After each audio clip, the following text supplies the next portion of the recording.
Jain friends, welcome to the YouTube channel of Youth Gurukul. Today in this video we will discuss important general awareness questions of 12th November. Okay, so without wasting time let's start the video. इस question का answer आपको comment box में देना था। हाल ही में भारत के 72वें grand master कौन बने हैं? Who has become the 72nd grand master of India recently? And your options were Sankalp Gupta, Saurav Gupta, Pranay Mittal या मित्रभा गुहा। तो इसका जो राइट आंसर है वो है मित्रभा गुहा। ये आपको पिक्चर में दिख रहे हैं, ये है मित्रभा गुहा और हाल ही में भारत के 72वें ग्रैंड मास्टर ये बन चुके हैं। अच्छा, ये बने हैं 72वें। संकल्प गुप्ता कौन है? तो ये हैं भारत के 71वें ग्रैंड मास्टर। ओके, तो यहाँ से इस चीज को भी आपको याद रखना है। चलते हैं 12 नवंबर के क्वेश्चन नंबर फर्स्ट की तरफ। हाल ही में राष्ट्रीय शिक्षा दिवस कब मनाया गया है? When has national education day been celebrated recently? And your options are 10 November, 8 November, 11 November या 9 नवंबर। तो इसका जो राइट आंसर है वो है 11 नवंबर। तो प्रतिवर्ष को जो राष्ट्रीय शिक्षा दिवस है वो 11 नवंबर को मनाया जाता है। अच्छा, अब ये क्यों मनाया जाता है? तो देखिए, जो हमारे भारत देश के जो पहले हमारे शिक्षा मंत्री थे वो थे मौलाना अबुल कलाम आज़ाद, और इनकी जयंती जो है प्रतिवर्ष 11 नवंबर को मनाई जाती है। तो इन्हीं की याद में जो है राष्ट्रीय शिक्षा दिवस प्रतिवर्ष 11 नवंबर को मनाया जाता है। ओके, चलो चलते हैं क्वेश्चन नंबर आज के अच्छा, यहाँ से ये तो क्वेश्चन है कि ये जो राष्ट्रीय शिक्षा दिवस है ये 11 नवंबर को मनाया जाता है। यहाँ से कुछ और भी इंपॉर्टेंट डे मैं आपको बताता हूँ जो 11 नवंबर को मनाए जाते हैं। एक मनाया जाता है युद्ध विराम दिवस। कौन सा? युद्ध विराम दिवस। ये भी 11 नवंबर को मनाया जाता है। जो हमारा प्रथम विश्व युद्ध था उसका जो विराम दिवस था वो 11 नवंबर को ही उसका विराम दिया गया था। तो हमारा जो फर्स्ट वर्ल्ड वॉर का जो विराम दिवस था वो 11 नवंबर को मनाया जाता है। एक और यहाँ से इंपॉर्टेंट डे मैं आपको बताता हूँ, विश्व उपयोगिता दिवस। क्या है? विश्व उपयोगिता दिवस। ओके, तो ये भी आप यहाँ से याद रखिएगा। और एक और यहाँ से क्वेश्चन है विश्व गुणवत्ता दिवस। विश्व गुणवत्ता दिवस। ओके, तो ये यहाँ से आज मैंने आपको 4 इंपॉर्टेंट डे बताए हैं। एक तो राष्ट्रीय शिक्षा दिवस जो मौलाना अबुल कलाम आज़ाद की जयंती के दिन मनाया जाता है, एक और युद्ध विराम दिवस, और विश्व उपयोगिता दिवस, और विश्व गुणवत्ता दिवस। ओके, चलिए चलते हैं आज के क्वेश्चन नंबर सेकंड की तरफ। हाल ही में किस राज्य में नदी परिवहन में सुधार के लिए वर्ल्ड बैंक ने 770 करोड़ रुपए मंजूर किए हैं? Recently in which state the world bank has approved ₹770 crore to improve river transport? And your options are Assam, Jammu Kashmir, Uttarakhand या मध्य प्रदेश। तो इसका जो राइट आंसर है वो है असम। तो हाल ही में जो हमारे जो वर्ल्ड बैंक ने 770 करोड़ रुपए जो है असम में नदी परिवहन में सुधार के लिए जो है उन्होंने 770 करोड़ रुपए मंजूर किए हैं। अच्छा, आया है असम। तो असम के बारे में आपको बताऊंगा कि यहाँ का एक फेमस दिवस जो हम हर बार डिस्कस करते हैं और वो है वांचुआ महोत्सव। ये वांचुआ महोत्सव जो है असम में मनाया जाता है। और यहाँ पे एक जो योजना आजकल बहुत चल रही है वो है पर्यटन संजीवनी योजना। पर्यटन संजीवनी योजना, तो इस योजना को आप थोड़ा ध्यान रखें। और एक और इम्पोर्टेंट योजना यहाँ की है असम की, वो है धनवंतरी योजना। कौन सी है? धनवंतरी योजना। ओके, और एक और मैं आपको यहाँ से एक और इम्पोर्टेंट फैक्ट यहाँ का असम को बताना चाहूँगा कि जो हमारे भारत का एकमात्र गोल्डन बाग है वो काजीरंगा जो नेशनल पार्क है असम का, काजीरंगा और मानस दो है वहाँ पे इम्पोर्टेंट। तो जो काजीरंगा है वहाँ पर एक गोल्डन बाग जो है वो देखने को मिला है। अच्छा, ये काजीरंगा के बारे में एक और इम्पोर्टेंट फैक्ट ये है कि जो ये हमारे भारत का पहला ऐसा नेशनल पार्क है जो सैटेलाइट फोन से कनेक्ट है। ओके, तो ये जो काजीरंगा है ये सैटेलाइट फोन से कनेक्ट है। अच्छा, असम का राष्ट्रीय नृत्य क्या है? ये राज्य की नृत्य क्या है? तो वो है बिहू। ओके, यहाँ से भी आप इस चीज़ को यहाँ से याद रखिएगा। चलिए चलते हैं आज के क्वेश्चन नंबर थर्ड की तरफ। हाल ही में लेस्ली मंडोक को किस देश के क्रिकेट का उपाध्यक्ष चुना गया है? Recently Leslie Mandok has been elected as the vice president of cricket of which country? And your options are England, New Zealand, Australia या इनमें से कोई नहीं। तो इसका जो राइट आंसर है वो है न्यूजीलैंड। तो पिक्चर में दिख रही हैं, यह है लेस्ली मंडोक और हाल ही में इन्हें जो है न्यूजीलैंड क्रिकेट का उपाध्यक्ष चुना गया है। ओके, चलिए चलते हैं आज के क्वेश्चन नंबर 4 की तरफ। हाल ही में किस राज्य सरकार ने सड़क सुरक्षा पहल रक्षक शुरू की है? Which state government has recently launched a road safety initiative Rakshak? And your options are Assam, Rajasthan, Odisha या आंध्र प्रदेश। तो इसका जो राइट आंसर है वो है ओडिशा। तो हाल ही में जो हमारे ओडिशा के सीएम हैं नवीन पटनायक जी, उन्होंने जो है इस नई योजना को शुरू किया है सड़क सुरक्षा पहल, और जिसका नाम है रक्षक। अच्छा, आया है ओडिशा। तो ओडिशा की कैपिटल क्या है? वो है भुवनेश्वर। यहाँ के सीएम क्या है? नवीन पटनायक। और यहाँ के राज्यपाल है गणेशी लाल जी। अच्छा, यहाँ से मैं आपको ओडिशा का एक और फैक्ट बताता हूँ कि यहाँ पर एक द्वीप था व्हीलर द्वीप। व्हीलर द्वीप जिसका आपने नाम सुना होगा, तो इसका नाम चेंज करके APJ अब्दुल कलाम द्वीप रख दिया गया है। ओके, APJ अब्दुल कलाम द्वीप, तो इसको यहाँ से आप याद रखिएगा। अच्छा, यहाँ पे एक और क्वेश्चन जो एग्जाम्स में आजकल पूछा जाता है वो है कि ओडिशा दिवस या फिर इसको उत्कल दिवस भी बोलते हैं, तो ओडिशा उत्कल दिवस कब मनाया जाता है? तो ये जो है ये प्रतिवर्ष 1 अप्रैल को मनाया जाता है। ओके, ये एक तरीके से ये ओडिशा का स्थापना दिवस है, ये 1 अप्रैल को मनाया जाता है। अच्छा, ओडिशा हमारे भारत की सबसे खारे पानी की झील चिल्का झील, वो भी कहाँ पे है? वो भी ओडिशा में है। अच्छा, यहाँ पर जो है ओडिशा में एक जो योजना वो चल रही है वो है स्वच्छ बिंदुसार योजना। कौन सी है?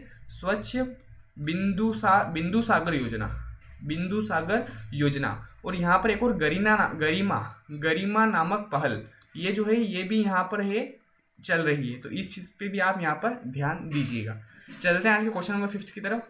हाल ही में कानूनी जागरूकता के लिए फिल्म महोत्सव की शुरुआत कहाँ हुई? Where has the film festival started recently for legal awareness? And your options are Raipur, Bhopal, Delhi या लखनऊ।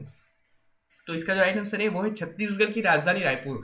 तो हाल ही में जो कानूनी जागरूकता के लिए फिल्म महोत्सव है, इसकी शुरुआत रायपुर में हुई है। अच्छा, रायपुर, जैसा कि मैंने आपको पहले भी कहा था कि यहाँ पर रायपुर, ये छत्तीसगढ़ में एक और इस शहर का नाम है नया रायपुर।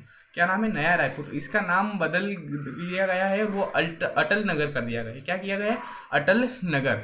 ओके, तो इसको भी आप यहाँ से याद रखिएगा। चलते हैं आज के क्वेश्चन नंबर 6 की तरफ। हाल ही में जारी जलवायु परिवर्तन प्रदर्शन सूचकांक में भारत कौन से स्थान पर आए? और is the rank of India in the recently release climate change performance index? And your options are 10वें, 7वें, 8वें या इनमें से कोई नहीं। तो इसका जो राइट आंसर है वो है 10वें। तो हाल ही में हमारे भारत की जो है इसमें रैंक 10वें नंबर पर रही है। और यहाँ का जो एक इंपॉर्टेंट फैक्ट मैं आपको बताता हूँ वो ये है कि हर बार की तरह यहाँ पर जो फर्स्ट, सेकेंड और थर्ड जो रैंक ऐसे होती है, फर्स्ट सेकंड थर्ड से स्टार्ट होती है, तो फर्स्ट पे भी यहाँ पे किसी को सीट नहीं मिली, सेकंड पे भी नहीं और थर्ड पे भी नहीं, डायरेक्ट फोर्थ पे है डेनमार्क। फोर्थ भी जो है वो है डेनमार्क। अच्छा, ये अब फर्स्ट सेकंड थर्ड इनको क्यों नहीं दी गई है, कोई किसी भी देश को इसमें क्यों नहीं रखाया गया है?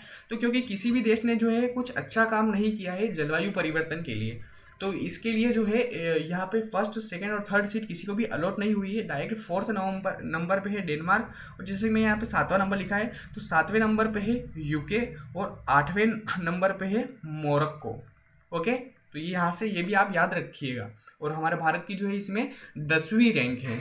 ओके, अच्छा, अभी हमने थोड़े दिन पहले एक और क्वेश्चन पढ़ा था कि हमारे भारत को जो 12 देशों की जो सूची आई है जिन पे मतलब जलवायु परिवर्तन के लिए जिन पे विचार करना चाहिए, तो उन देशों में हमारा भारत भी शामिल है। ओके, तो यहाँ से इसको भी आप पुरानी चीज़ों को भी यहाँ से रिकॉल करते चलिए। चलते हैं आज के क्वेश्चन नंबर 7 की तरफ। हाल ही में किसे स्टैंडर्ड चार्टर्ड सिक्योरिटीज के CEO के रूप में नियुक्त किया गया है? Who has been appointed as the CEO of standard chartered securities recently? And your options are Sanjeev Srivastava, Sheelvardhan, Atul Karwal या इनमें से कोई नहीं। तो इसका जो राइट आंसर है वो है राजीव श्रीवास्तव।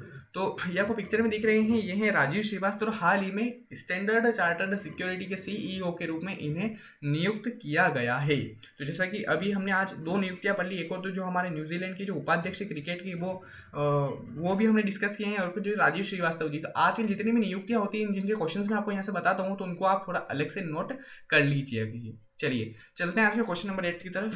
हाल ही में केंद्र सरकार ने बिरसा मुंडा जयंती को किस दिन के रूप में मनाने की घोषणा की है? Recently the central government has announced to celebrate Birsa Munda Jayanti as which day? And your options are Janjati Gaurav दिवस, जनजाति विकास दिवस, जनजाति साहस दिवस या इनमें से कोई नहीं। तो इसका जो राइट आंसर है वो है जनजाति गौरव दिवस। तो जैसा कि बिरसा मुंडा जी आपको इस पिक्चर में दिख रहे हैं, जो बिरसा मुंडा थे ये आदिवासी समाज के नायक और स्वतंत्रता सेनानी थे। तो हाल ही में जो है केंद्र सरकार ने बिरसा मुंडा जयंती को जो है जनजाति गौरव दिवस के रूप में मनाने की घोषणा की है। अच्छा, अब यहाँ से एक और क्वेश्चन ये है कि जो बिरसा मुंडा जयंती प्रतिवर्ष कब मनाई जाती है? तो ये 15 नवंबर।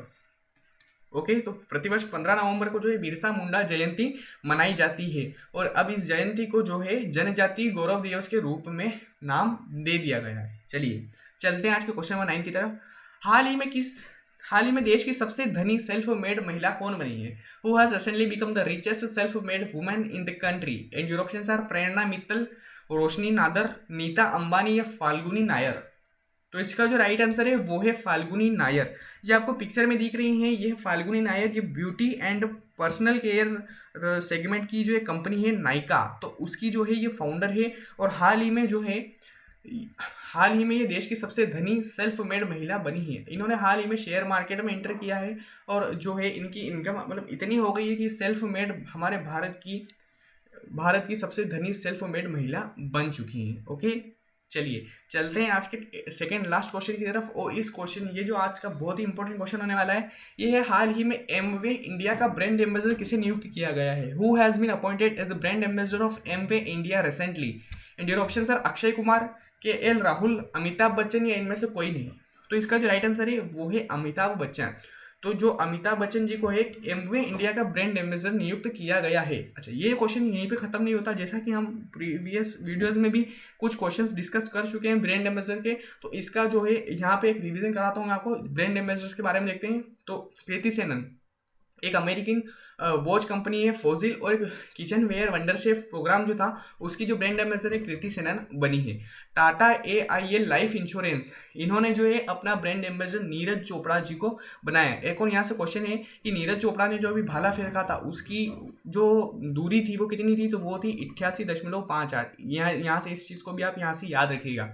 ओके, चलिए चलते हैं रियलमी ने जो है अपना ब्रांड एम्बेसडर भारत में KL राहुल को बनाया है, और KL राहुल का संबंध क्रिकेट से है। एडिडास ने हाल ही में दीपिका पादुकोण को जो है अपना ब्रांड एम्बेसडर बनाया है। सेनको गोल्ड एंड डायमंड, ये जो कंपनी है इन्होंने कियारा आडवाणी जो कि बॉलीवुड एक्ट्रेस है, ये दोनों जो दीपिका पादुकोण, कियारा आडवाणी और कृति सेनन तीनों बॉलीवुड एक्ट्रेस है। तो हाल ही में कियारा आडवाणी को सेनको गोल्ड एंड डायमंड ने अपना ब्रांड एम्बेसडर बनाया है। फिनो पेमेंट्स ने किसने बनाया? तो उन्होंने पंकज त्रिपाठी जी को जो है अपना ब्रांड एम्बेसडर बनाया है। और आरोग्य सेतु ऐप, जो कोरोना के टाइम पे जो आरोग्य सेतु ऐप चल रहा था, तो उसका जो ब्रांड एम्बेसडर है वो जो अजय देवगन है, उन्हें जो है इसका ब्रांड एम्बेसडर बना दिया गया है। अच्छा, नीरज चोपड़ा को एक और किसी ने बनाया था, तो आरबीआई ने डिजिटल धोखाधड़ी को रोकने के लिए भी नीरज चोपड़ा को जो है ब्रांड एम्बेसडर बनाया था। तो यहाँ से जो मैंने कुछ जो इंपॉर्टेंट मुझे ब्रांड एम्बेसडर लगे वो मैंने सारे यहाँ पे लिख दिए हैं और उनको आपके सामने यहाँ पे डिस्क्राइब कर दिया गया है। और अगर आपको कुछ याद आ रहा हो तो कॉमेंट सेक्शन में हमें जरूर लिखिए। ओके, चलते हैं आज के लास्ट क्वेश्चन की तरफ, जिसका आंसर आपको कमेंट सेक्शन में देना है। हाल ही में पुरुषों के T20 इंटरनेशनल में 3000 रन बनाने वाले तीसरे क्रिकेटर कौन बने हैं? Who has recently become the third cricketer to score 3000 runs in men's T20 international? And your options are Babar Azam, KL Rahul, Virat Kohli या रोहित शर्मा। तो इसका जो राइट आंसर है वो आपको कमेंट सेक्शन में देना है। At last, thank you so much for watching the video. Please like, share and subscribe. Thank you.